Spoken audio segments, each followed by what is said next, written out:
1964 के पाकिस्तान युद्ध के दौरान भोजन की कमी थी और अमेरिका ने भारत को धमकी दी थी कि वह सभी खाद्य आपूर्ति बंद कर देगा। शास्त्री जी ने आकाशवाणी पर घोषणा की, जनता से सप्ताह में कम से कम एक बार भोजन का त्याग करने का आग्रह भी किया। उन्होंने किसानों को प्रोत्साहित करने के लिए पाकिस्तान के साथ युद्ध के दौरान जय जवान जय किसान का नारा भी गढ़ा। तो वही असली नारा है आज देश की जरूरत के मुताबिक। एक तो जय जवान का और दूसरा जय किसान का। ये दो नारे मैं समझता हूं कि आज हमारे देश के लिए जरूरी है।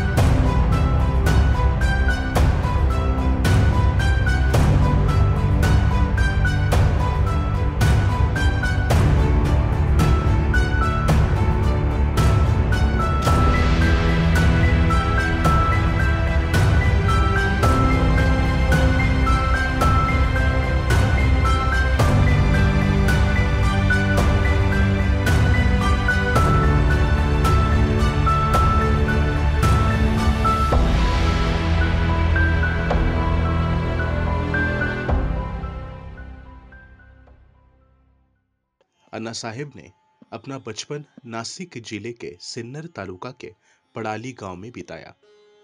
सूखे और गरीबी के कारण तमाम तरह की प्रतिकूल परिस्थितियों का सामना करने के बावजूद उन्होंने मुंबई विश्वविद्यालय से पढ़ाई पूरी की और कानून की प्रैक्टिस करने लगे। पढ़ाई के दौरान वे कम्युनिस्ट विचारों से अभिभूत थे, लेकिन वह कम्युनिस्टों की राष्ट्रीय प्रवृत्ति की तुलना में अंतर्राष्ट्रीय मुद्दों को अधिक महत्व देने की भूमिका से परेशान थे। यह संघर्ष अन्ना साहब के मन में चल रहा था। उसी समय साम्यवादी आंदोलन में फूट पड़ गई। फिर अन्ना साहब कांग्रेस में शामिल हो गए। देश को लाभान्वित करने वाले कृषि मंत्रियों में अन्ना साहब एक बहुत ही दुर्लभ व्यक्तित्व थे। कृषि के प्रति उनके जोश के मामले में उनकी बराबरी कोई नहीं कर सकता था। उनके साथ लंबा समय बिताने वाले डॉक्टर MS स्वामीनाथन कहते हैं, अन्ना साहब जिन्होंने दिन रात केवल कृषि और किसानों के बारे में सोचा, उन्होंने भारतीय कृषि अनुसंधान की नींव रखी। उन्होंने वैज्ञानिकों, प्रसारकों और किसानों के बीच एक अनूठा संगम लाने का ऐतिहासिक कार्य किया है। हरित क्रांति पूर्ण रूप से देश में लागू हुई और आत्मनिर्भर भारत बनाने की जो बात थी वो लाल बहादुर शास्त्री और अन्ना साहब शिंदे ने की शुरू में, और उसके बाद इंदिरा जी ने उसको आगे बढ़ाया। तो बहुत एक इतिहास है। In golden words you can not get a man like Anna Sahab Shinde. सन 1962 में अन्ना साहब शिंदे पहली बार कोपरगांव निर्वाचन क्षेत्र से लोकसभा गए और नेहरू द्वारा संसदीय सचिव के रूप में नियुक्त किए गए।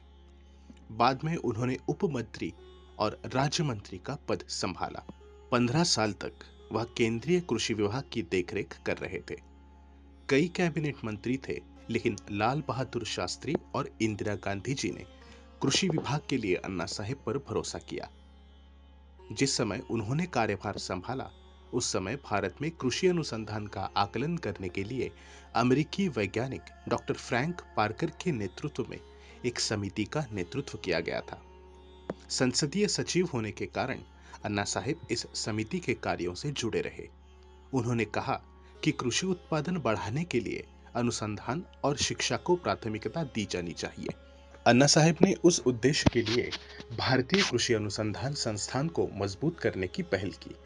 भारतीय कृषि अनुसंधान संगठन को देश में कृषि अनुसंधान को सुव्यवस्थित करने का अधिकार दिया गया था।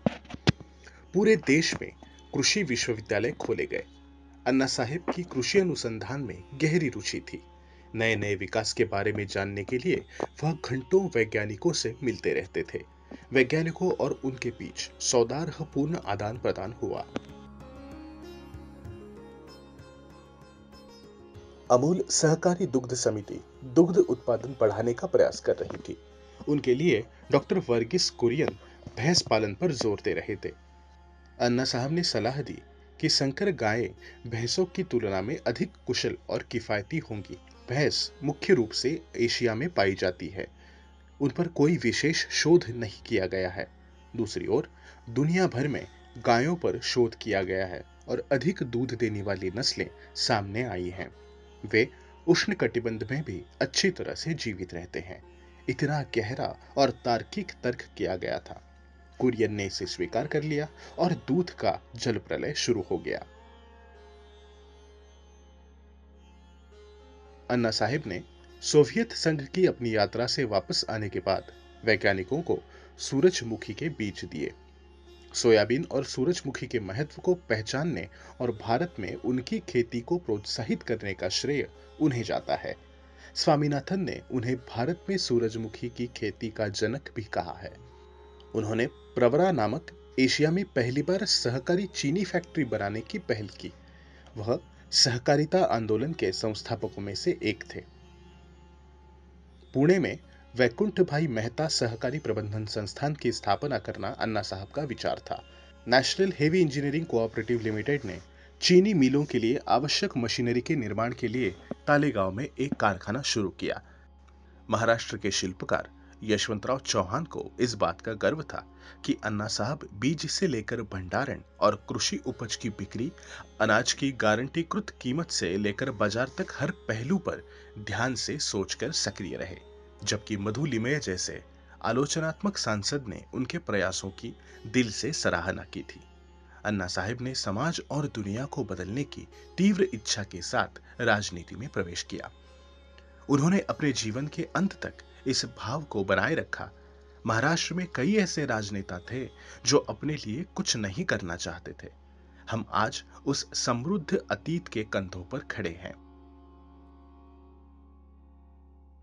उनका जो पूरा जो उनकी अपनी जिंदगी का सफर रहा, जीवन का सफर रहा, वो एक बहुत ही संघर्षशील रहा, जिसमें उन्होंने संघर्ष किया।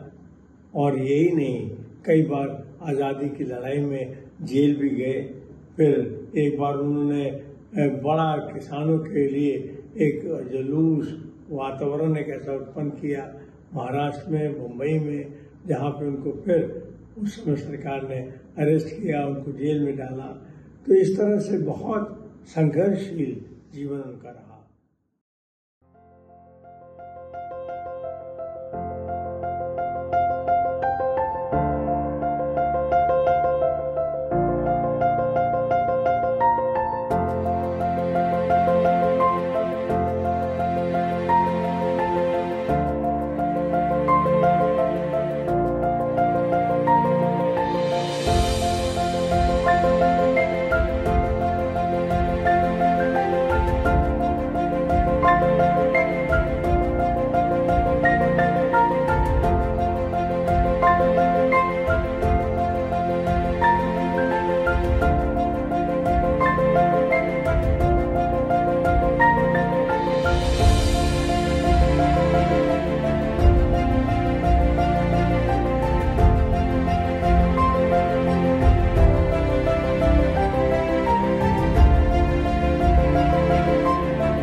जो डॉक्यूमेंट्री आपने देखी, ये सिर्फ एक झलक है उनके देश के हित के लिए किए हुए काम की।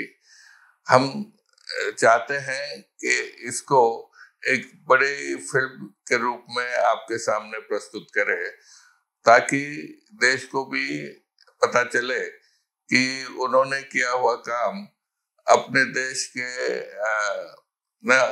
नवनिर्माण के लिए कितना महत्वपूर्ण रहा है। और मेरी आप सबसे विनती है कि आप सब भी इसमें आपका योगदान दें, जिसके कारण ये फिल्म महत्वपूर्ण बन सकती है। धन्यवाद।